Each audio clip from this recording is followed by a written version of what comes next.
Pues continuando con nuestra serie de valores del reino, ya estamos en el octavo valor, que es la pureza. Y también tenemos que entender que hay un lado oscuro, y el lado oscuro es la impureza. Un tema delicado e importante para cada uno de nosotros. Pues te quiero decir, querido hermano, hermana, que a veces en nuestro intento personal de mantenernos puros, generalmente fracasamos. Y fracasamos por tantas cosas que se nos presentan en nuestro caminar y que son impuras y a veces nos ensucian los pies al transitar en un mundo caído.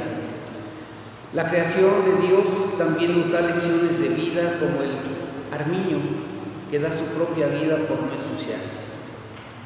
Yo no sé si tú conoces qué es el armiño. Sí, alguien dice que sí. ¿Saben qué es el armiño? Algunos tal vez no han escuchado ese nombre. Es un animal, un pequeño animalito que tiene una piel muy especial, blanca, con una textura que con la piel de ese animal hacen abrigos para mujeres muy, pero muy costosos. Aquí en el boletín hay una reflexión sobre el armiño. Te voy a decir por qué.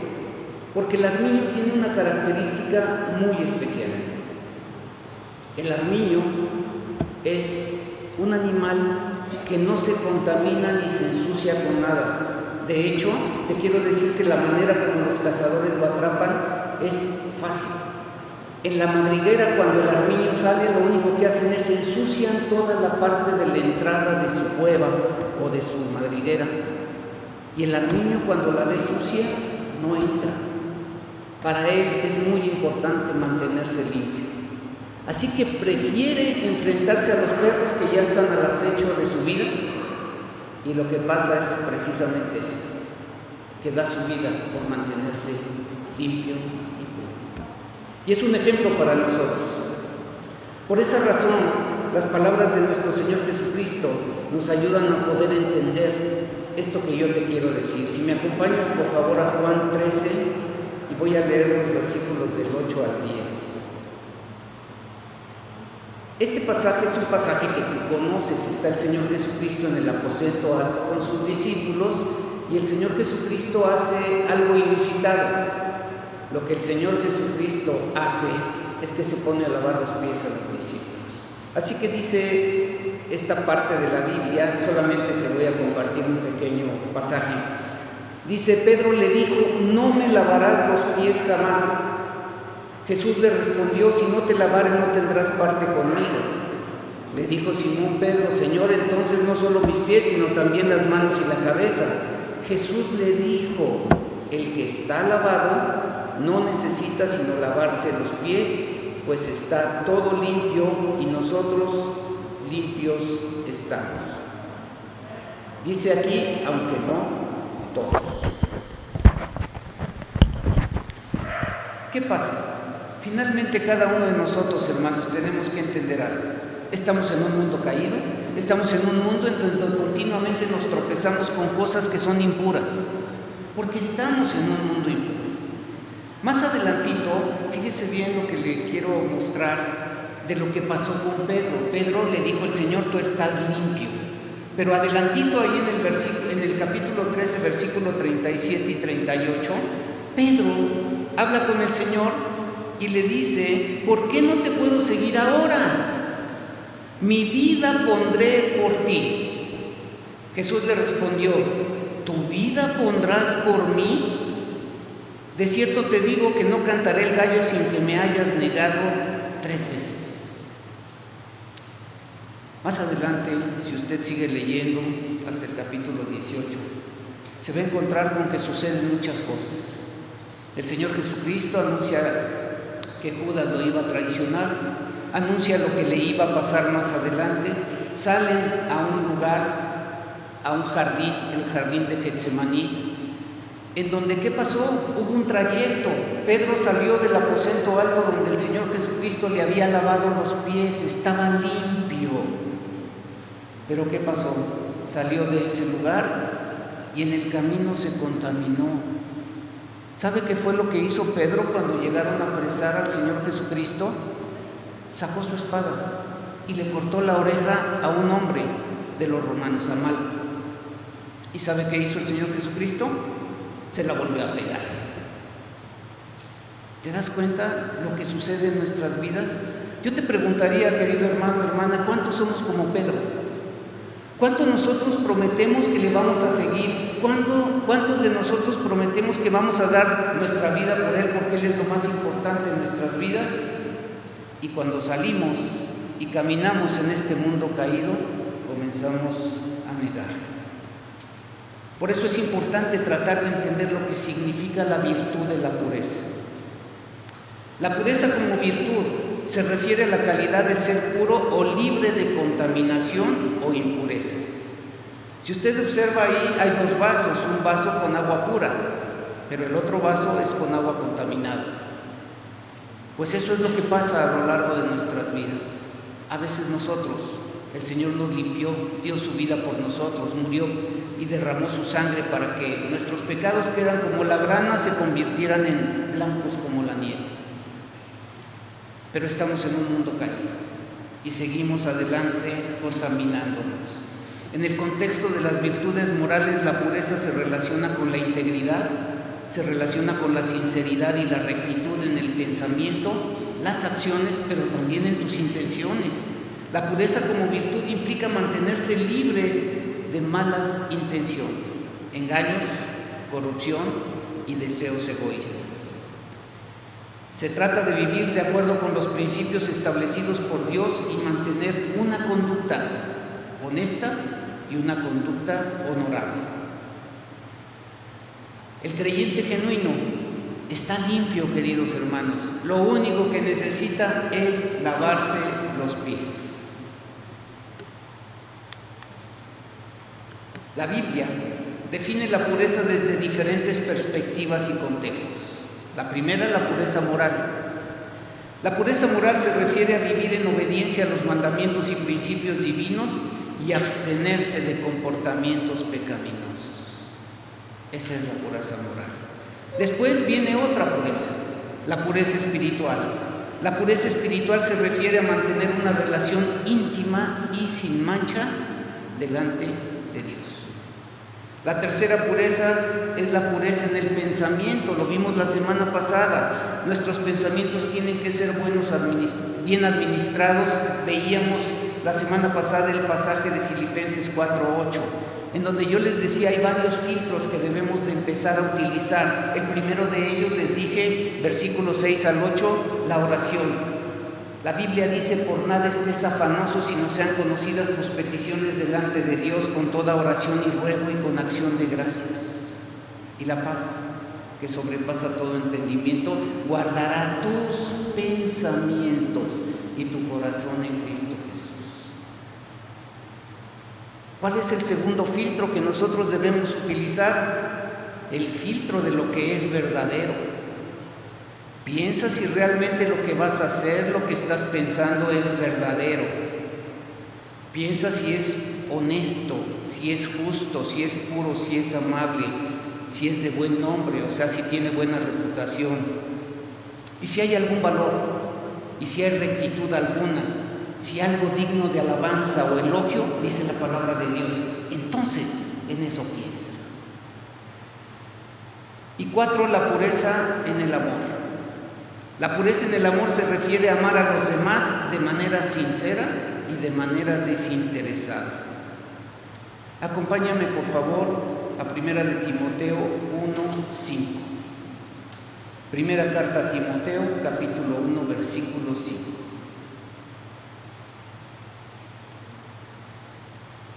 ¿Ya lo tienes? 1 de Timoteo 1:5. ¿Ya lo tienes?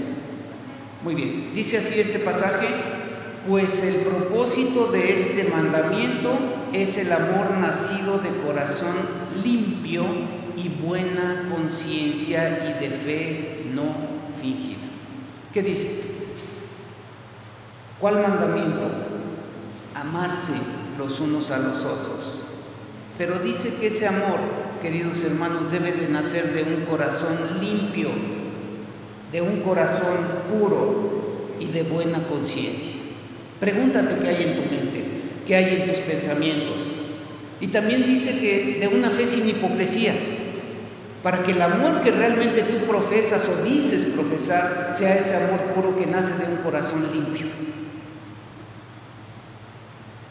También sabemos que la pureza tiene un lado oscuro, y ese lado oscuro es la impureza, como lo veíamos en el vaso, uno limpio y uno contaminado. Una mujer compartió lo siguiente y escribió una carta que decía lo siguiente: desde mi juventud siempre hice lo que los demás hacían, nunca supe lo que yo quería, así que me dejaba llevar. Salí embarazada y me casé. Ahora comprendo que estuvo mal sostener relaciones sexuales antes del matrimonio. Yo pensé que quien te iba a querer lo haría fueras virgen o no. Por mi mente pasó que no era la única que comete esa clase de errores. Mi matrimonio se convirtió en un martirio. Pagué mi boleto por una película de amor y parecía que me había equivocado de sala, pues fue de horror, humillaciones, infidelidad y otras cosas. Creí que eso le sucedía a todos los recién casados, en especial por estar embarazada. En fin, por esto o por aquello, el caso es que siempre buscaba una justificación. Siempre cerré los ojos para no ver que mi mundo se destruyera, un mundo que yo formé, y fue triste darme cuenta que estaba sola como madre soltera, pero con marido al que daba de comer. Después vino mi depresión. Busqué a Dios en oración, pero siempre escuchaba voces que me decían que no tenía tiempo para mí. Tenía tanto miedo, lloré, grité.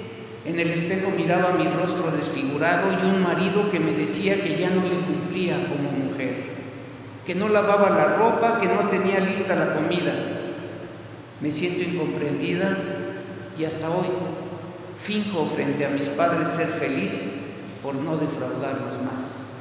Quisiera estar siempre dormida, por los recuerdos me agobian. Cuando abro los ojos y veo a mi hija, creo que es lo mejor que me pudo haber pasado a pesar de mis equivocaciones. Sin embargo, tengo miedo de amarla tanto y no sé por qué. Atentamente, Días sin sol. Esta carta es solo un fragmento de un testimonio de la vida real.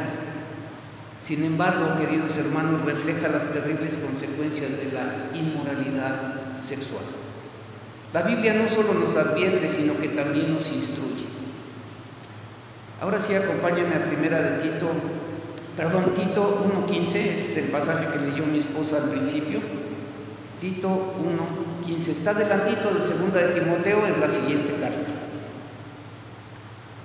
Tito 1:15, ¿ya lo tienes? Mira lo que dice: todas las cosas son puras para los puros, mas para los corrompidos e incrédulos nada les es puro, pues hasta su mente y su conciencia están corrompidas. Si tú observas, este pasaje habla de una dicotomía, habla de contrastes. Si tú ves las primeras letras, dice todas las cosas, todo. Pero por otro lado, más adelante dice nada. Es todo y nada. Todas las cosas, todas, son puras ¿para quién? Para los puros, ¿sí? Mas para los corrompidos e incrédulos, nada, absolutamente nada les es puro, pues hasta su mente y su conciencia están corrompidos. Dos tipos de personas. ¿Cuál de ellas es esto? Pero ¿cómo define la Biblia la impureza? La Biblia aborda el tema de la impureza de una persona en varios contextos, principalmente desde una perspectiva religiosa y una perspectiva espiritual. En el Antiguo Testamento, la impureza se refiere a una condición ritual o ceremonial que afecta la relación de una persona con Dios y con su comunidad, que en este caso era el pueblo de Israel. Según la ley mosaica en el Antiguo Testamento, la impureza podía ser causada por diversas circunstancias, como por ejemplo enfermedades de la piel, como la lepra, contacto con cadáveres, Una mujer que estaba menstruando se consideraba una mujer impura, emisiones corporales y otras muchas cosas de las que habla la ley mosaica.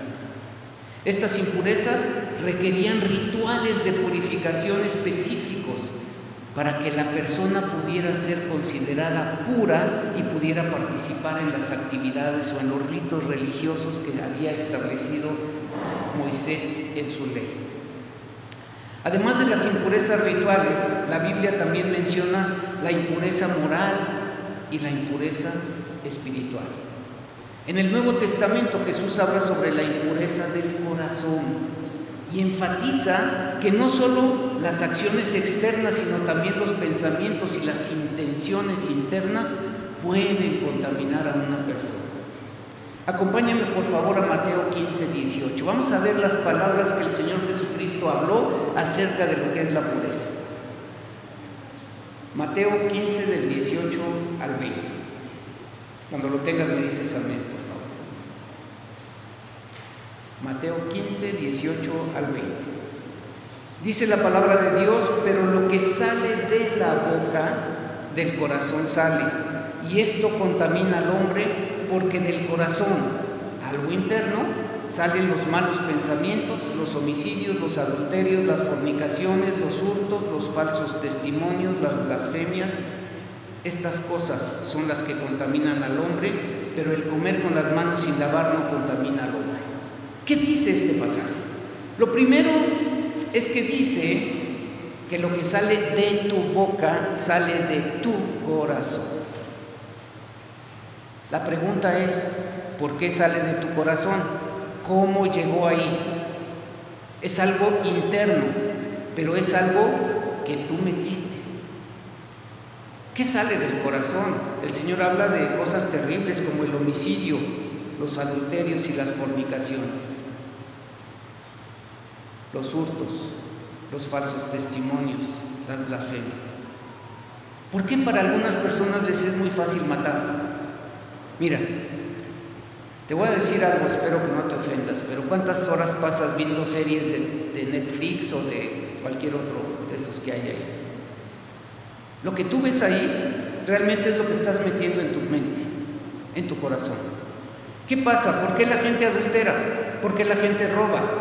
Porque lo que tú ves ahí en la televisión resulta que el adulterio lo ponen como algo común y no lo ponen como un pecado. Todo el mundo lo puede hacer, no pasa nada.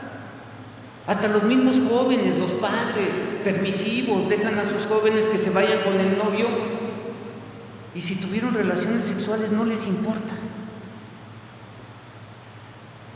¿Y sabes por qué? Porque de algún lugar lo aprendieron. Y lo estamos aprendiendo de una sociedad corrompida, en donde cada día está peor.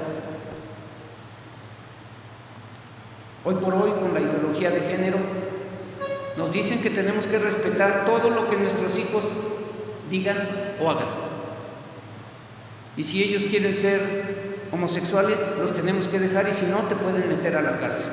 Si alguien quiere cambiarse de sexo, el gobierno te lo regala. No hay medicinas para el cáncer, pero para eso sí hay dinero. ¿De dónde tú estás metiendo en tu mente que el adulterio es algo que puedes hacer y que no va a tener consecuencias? ¿De dónde un joven puede pensar como esta señorita cuando se metió con su novio y quedó embarazada, no iba a haber consecuencias?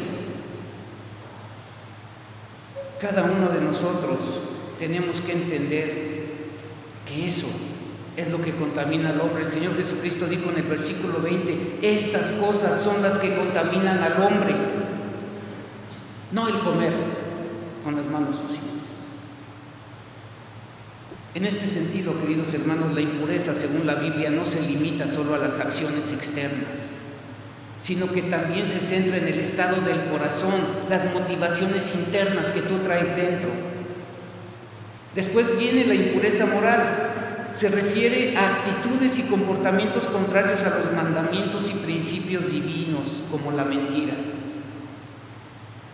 La mentira es algo, decía el doctor House, ¿no? Ya como una de sus máximas, es que todos mienten. Y la gente se lo cree. Y es algo normal, todos mienten. La inmoralidad sexual la vemos continuamente, las envidias, la codicia, la falta de amor, la falta de compasión hacia los demás. Esa es la impureza moral. Sin embargo, es importante destacar que la Biblia también habla del perdón, también habla de la redención a través de la fe y a través del arrepentimiento. Una persona puede ser purificada y restaurada en su relación con Dios y con los demás mediante la gracia, mediante la misericordia de Dios, que se renueva cada mañana. Uno de los primeros versículos que nos aprendimos en el discipulado de las 16 lecciones fue primera de Juan 1:9, que si confesamos nuestros pecados, Él es fiel y justo para perdonar nuestros pecados y limpiarnos de toda maldad. Él es el único, pero necesitas tener conciencia, porque hay gente que piensa que lo que hace no es pecado. Por eso el rey David decía: Señor, revélame mis pecados que me son ocultos.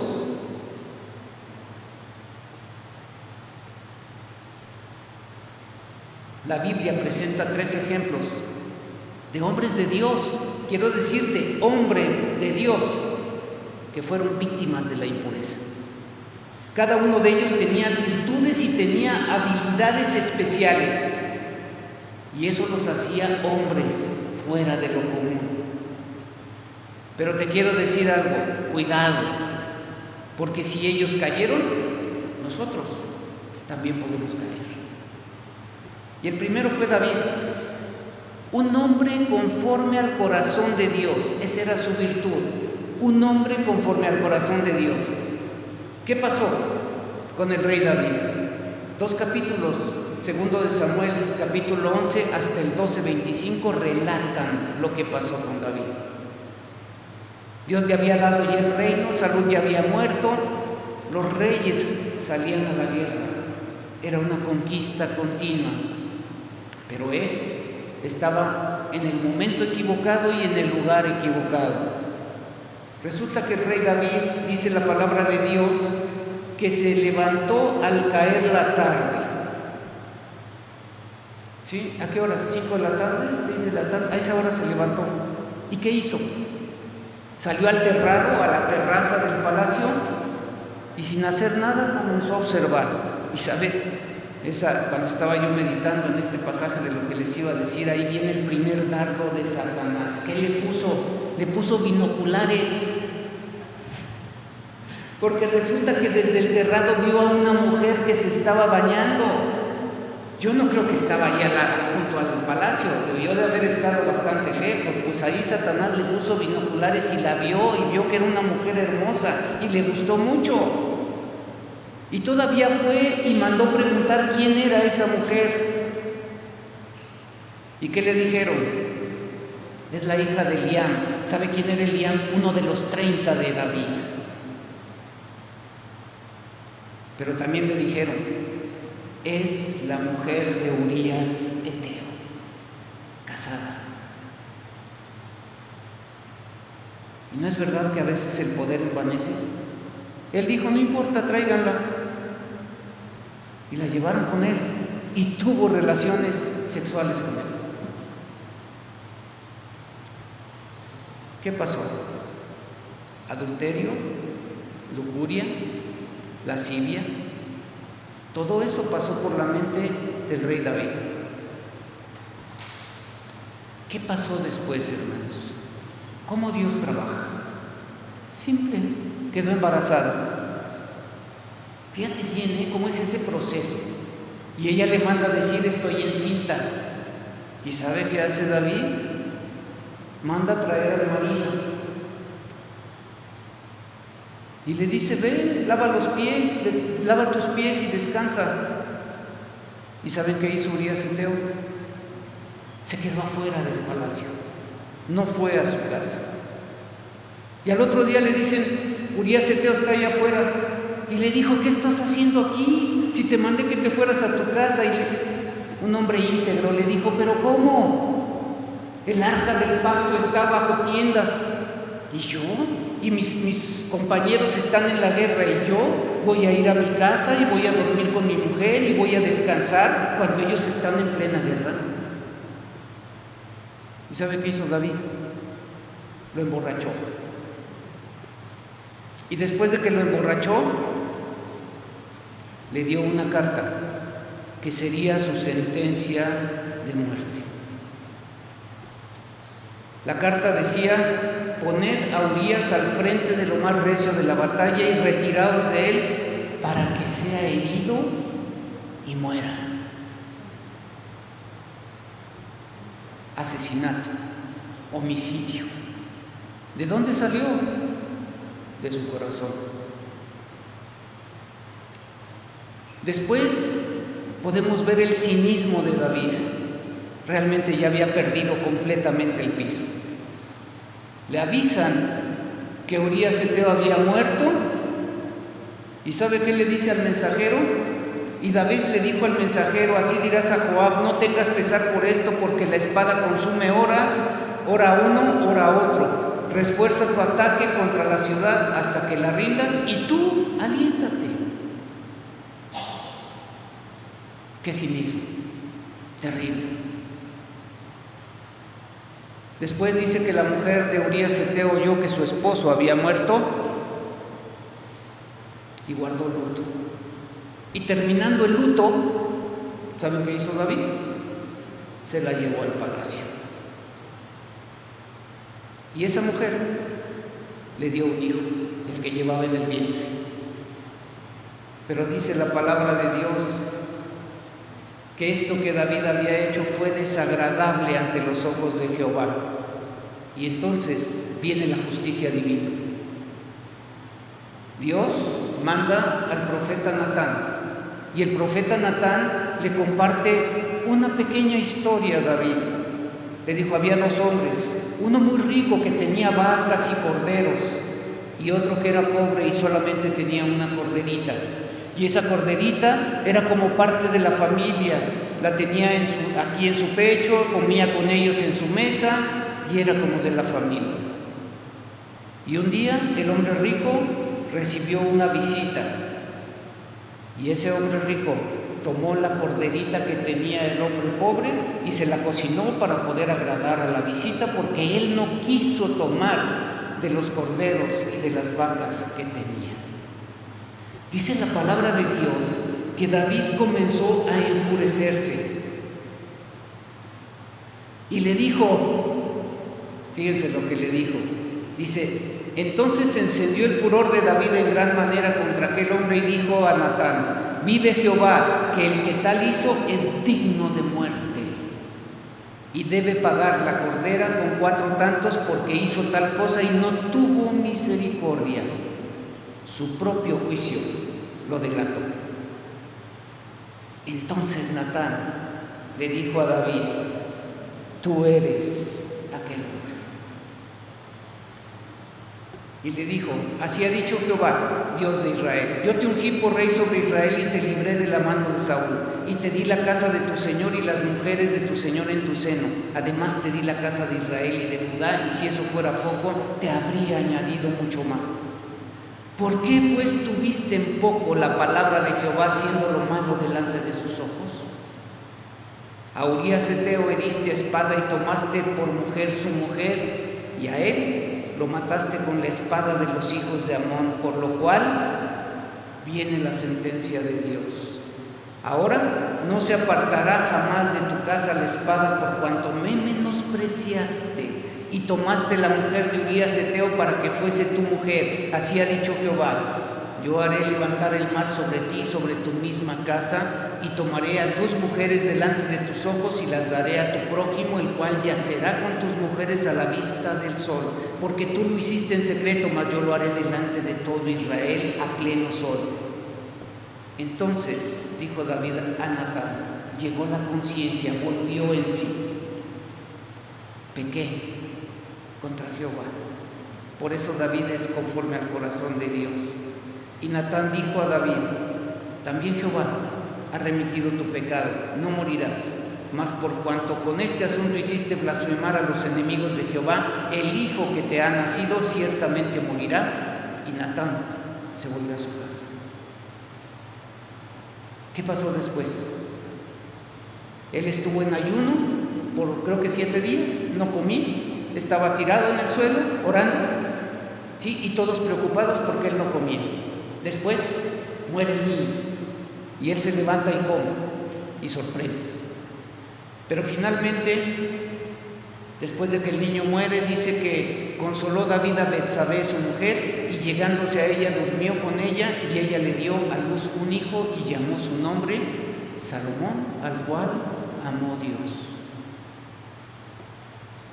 Cualquiera de nosotros, hermanos, puede caer. Nadie puede decir de esta agua no he de beber. El segundo personaje que te quiero mencionar es precisamente el segundo hijo de Betsabé, Salomón. El hombre más sabio de su época, tú lo conoces. Leemos todos los días un proverbio de Salomón, 31 capítulos, uno para cada día del mes, porque este hombre verdaderamente era un hombre sabio. Si quieres acompáñame, sí voy a leer este pasaje, es muy cortito, Primero de Reyes 11, del 1 al 5, ahí ya describe todo lo que Salomón hizo y lo que le pasó y por qué él cayó en esa impureza de la que estamos hablando. Primero de Reyes 11, del 1 al 5. ¿Ya lo tienes? Dice la palabra de Dios: pero el rey Salomón amó, además de la hija de Faraón, a muchas mujeres extranjeras, a las de Moab, a las de Amón, a las de Edom, a las de Sidón y a las Eteas, gente de las cuales Jehová había dicho a los hijos de Israel: no os llegaréis a ellas, ni ellas se llegarán a vosotros, porque ciertamente harán inclinar vuestro rostro tras sus dioses.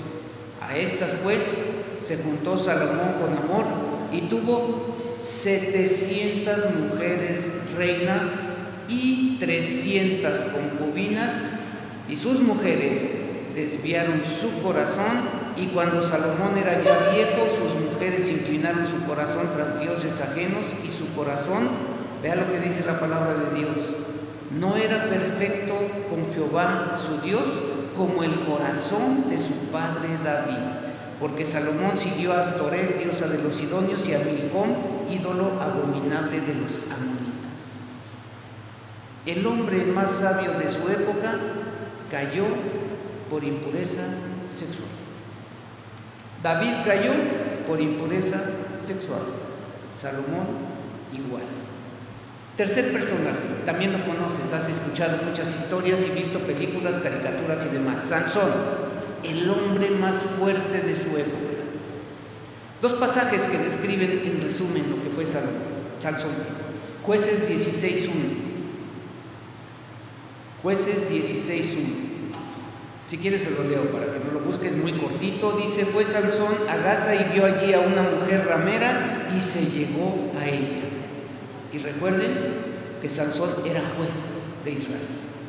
Después en el versículo 4 dice: después de esto aconteció que se enamoró de una mujer en el valle de Sorek, la cual se llamaba Dalila, la mujer que lo enamoró y la mujer que hizo que perdiera su fuerza. Finalmente, si tú lees la historia completa, cumplió Sansón el propósito que Dios tenía para su vida. A él le sacaron los ojos y lo quisieron utilizar como un juguete de diversión. Pero ¿saben qué hizo? Finalmente llegó al palacio de los filisteos, en donde dice que en la parte de arriba, en el mezanín, estaban 3,000 personas, más todas las que estaban abajo, y en ese momento él hace una oración a Dios y le dice: Señor, devuélveme mi fuerza y déjame que me desquite de estos porque me sacaron los ojos, no importa que muera yo con ellos. Finalmente el niño que lo llevó hasta donde estaban las columnas le dijo: a ver, ponme donde están las columnas, las tocó, las tiró, y dice que con esa muerte mató a más filisteos que en los 20 años que había sido juez. ¿Qué lo hizo caer? La impureza sexual.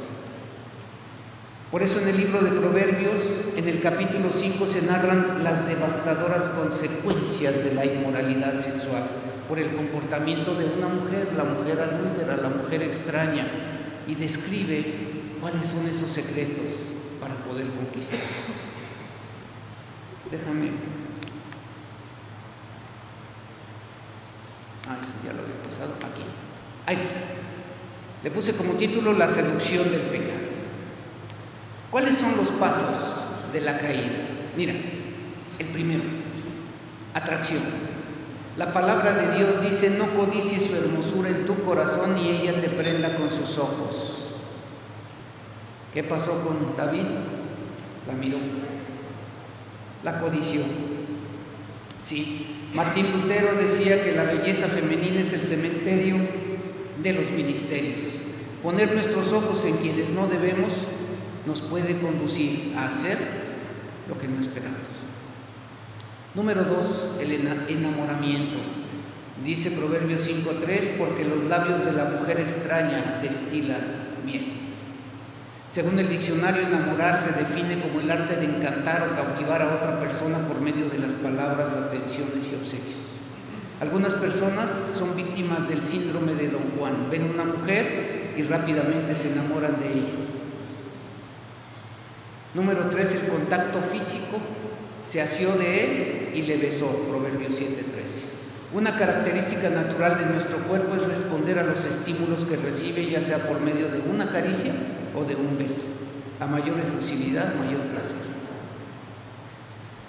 La cuarta, la excusa que justifica. Ven, bebamos hasta el fondo la copa del amor, disfrutemos del amor hasta el amanecer. Proverbios 7:18. Son muchas las personas que intentan justificar su inmoralidad bajo argumentos absurdos que tú y yo hemos escuchado y a lo mejor antes de conocer al Señor Jesucristo utilizábamos. Lo hicimos por amor, es que nos amamos. Cuando el amor se sale fuera de los límites establecidos por Dios, no importa los nombres que tú le des, es pecado delante de Dios. Número 5, oportunidad para pecar. Mi esposo no está en casa, pues ha emprendido un largo viaje. Proverbios 7:19. Por medio de la tentación es que Satanás induce al pecado a los seres humanos y crea la ocasión. Tus padres salieron fuera, tu pareja jamás se dará cuenta. En este lugar nadie te conoce. Observa que el proceso de la caída comienza con alguien que cautiva nuestra atención. Finalmente, cada uno de ellos vio a una mujer. Tendemos a idealizar a esa persona de tal manera que nos enamoramos. Un saludo de manos, un cálido abrazo, un beso de cariño de parte suya es señal que sabe que existimos y que somos correspondidos.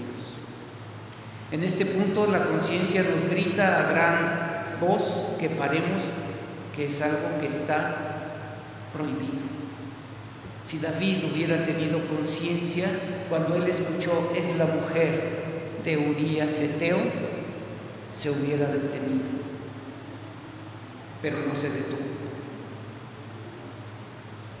Algunos dicen: ¿pero qué tiene de malo? Y comienzan a justificarse, o comenzamos a justificarnos. Y luego el diablo presenta la perfecta oportunidad para dar rienda a lo que tanto hemos deseado. ¿Y cuál es el resultado?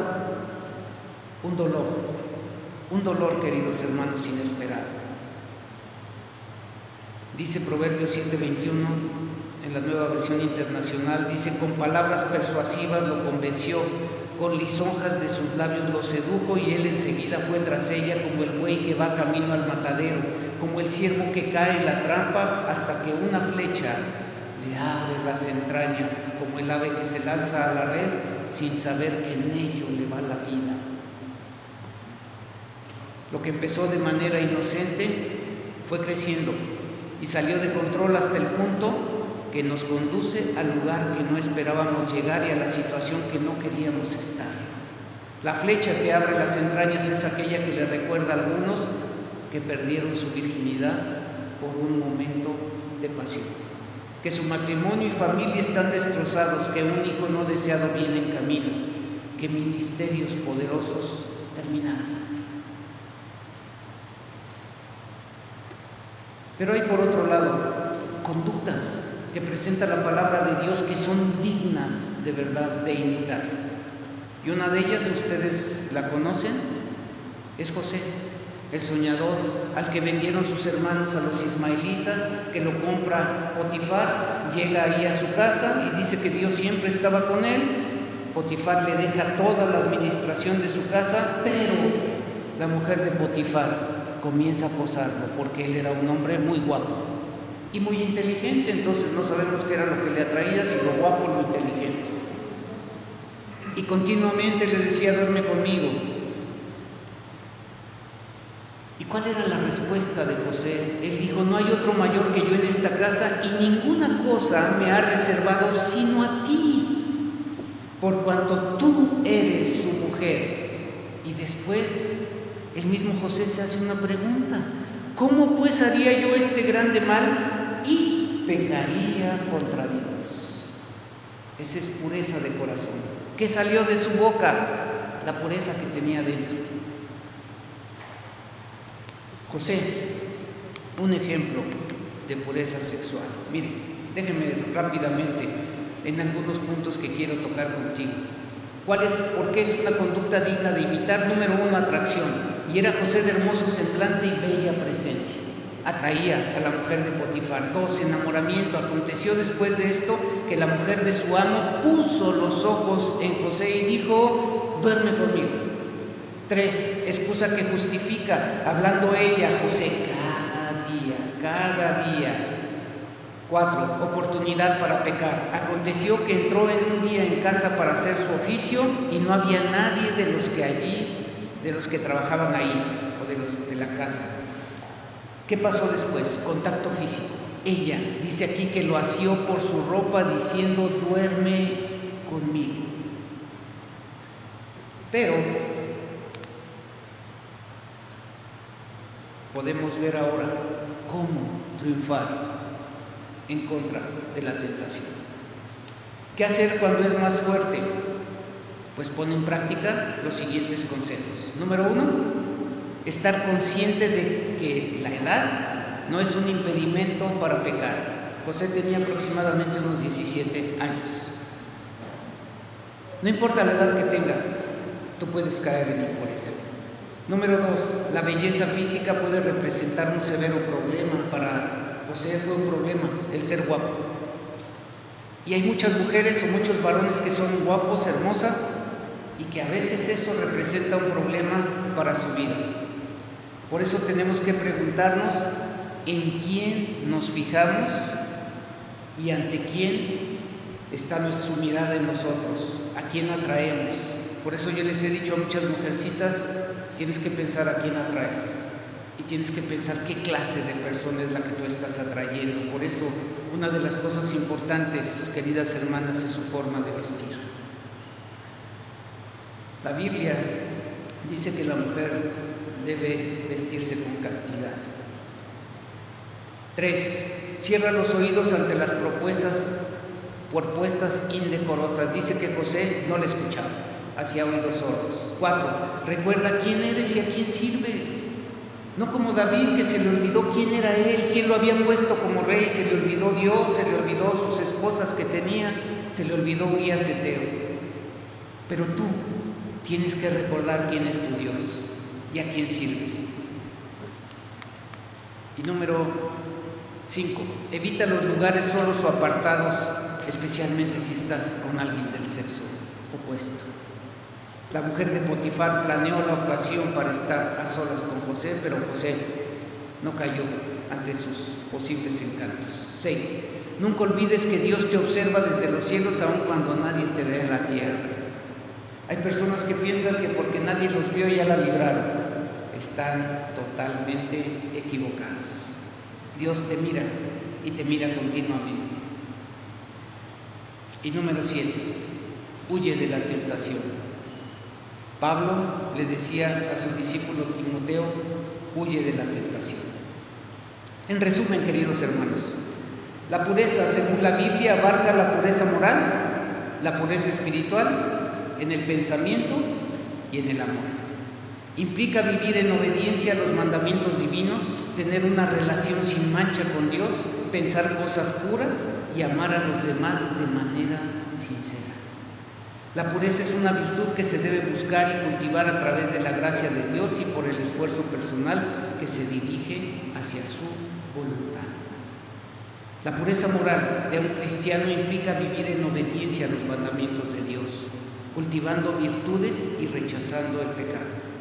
Muchas personas caen en impureza porque no hacen nada, no tienen nada que hacer. Y como no tienen nada que hacer, precisamente ahí es donde Satanás lanza sus dardos para poder ponerte ante la tentación. La pureza es un compromiso de buscar la santidad en todas las áreas de nuestra vida para que tú y yo podamos reflejar la imagen de Cristo. La pregunta es, querido hermano, hermana, ¿qué tanto tú has crecido a la estatura de ese varón perfecto que es Cristo? En palabras, en acciones. A través de la gracia y el poder del Espíritu Santo, el cristiano se esfuerza por vivir una vida moralmente pura. ¿Es fácil? No, por supuesto que no es fácil, pero nosotros tenemos que hacer el esfuerzo de poder honrar a Dios y que cada uno de nosotros podamos ser testimonio ante los demás, entendiendo que lo que tú necesitas continuamente es lavarte los pies, porque tú y yo, querido hermano, transitamos en un mundo caído, en un mundo contaminado, en un mundo que a veces va a pretender desviarnos del camino de la santidad que Dios quiere que recorramos. Pero sabemos que el que está en nosotros, el que está dentro de ti, es más poderoso del que está afuera. Así que finalmente no hay pretexto. Tú y yo podemos tener pensamientos de pureza. Tú y yo podemos actuar con sinceridad, con integridad y podemos ser incorruptibles. Que Dios bendiga su palabra en tu corazón. Inclina tu rostro, vamos a orar. Buen Padre Celestial, Señor, te alabamos y te bendecimos y te damos tantas gracias, Señor, por tu palabra, porque siempre nos pone a meditar y a reflexionar, a poder entender, Señor, que necesitamos tener conciencia de nuestra edad, de nuestra posición y de saber, Padre, que las huestes espirituales de maldad también, Señor, a veces nos atacan. Ayúdanos a poder, Señor, saber cómo mirar a una persona que tal vez es hermosa físicamente y que nos puede hacer caer en una impureza. Ayúdanos también, Señor, a cerrar nuestros oídos ante propuestas que son indecorosas. Ayúdanos a recordar quién eres tú y a quién servimos. Ayúdanos a evitar esos lugares solos y apartados, especialmente a los jóvenes, Señor, que a veces pueden utilizar un automóvil para poder caer en impureza. Que cada uno de nosotros, Señor, te pueda observar. Que cada uno de nosotros, Señor, pueda tener ese deseo de poder honrarte. Que podamos entender, Señor, que si hemos caído en impureza, tú nos das la salida, para que podamos confesar nuestros pecados y recibir de ti la misericordia y la gracia para poder volver a ser puros delante de ti. Que cada uno de nosotros, Señor, podamos aprender a huir de la tentación para podernos mantener puros delante de ti. Así que bendice, Señor, los oídos de cada persona que han escuchado con atención tu palabra, Señor, y que la han hecho suya para poder entender quién eres tú y lo que tú quieres de nuestras vidas. Oramos a ti, Señor, en el bendito nombre de nuestro Señor y Salvador, Cristo Jesús. Amén.